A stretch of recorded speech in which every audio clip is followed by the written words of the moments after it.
So we need to instill this confidence from the deen inside them.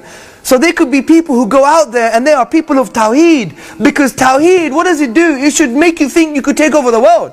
That you could move mountains by the will of Allah Azza wa Jal. Why? Because this is real Tawheed. You know, we always think, uluhiyya, rububiyyah, asma wa sifat, all the categories of Tawheed. Yes, this is academia. This is academia.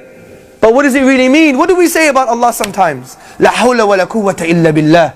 There is no true power apart from the power of Allah subhanahu wa ta'ala. If this is true, here, not here, here. If it's true, then it should change our whole lives. We should never have an inferiority complex anymore. And we should believe that we could move mountains. Why? Because behind everything is the will and power of Allah subhanahu wa ta'ala. When things happen, it's because of His will and because of His qudra, because of His power. Not because of Joe Blogs, the Zionists, media, Sky News, this, that, the other, the government, oh, I'm a victim. When did the Prophet ﷺ act like a victim? Never. Because they knew this basic principle of Tawheed. Nothing happens except via the will of Allah subhanahu wa ta'ala. Khalas. This is why the Sahaba, they had nothing. They didn't have the iPads, the iPhones.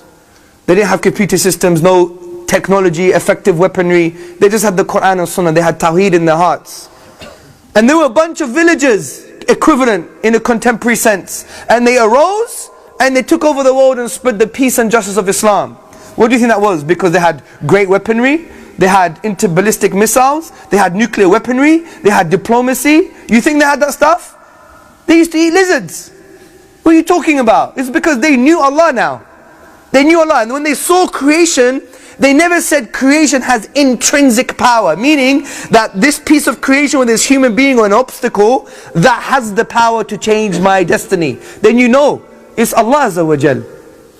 And since they didn't know the will of Allah, only Allah knows the will of Allah, then that gave them an infinite possibility. This is the empowerment of Tawheed.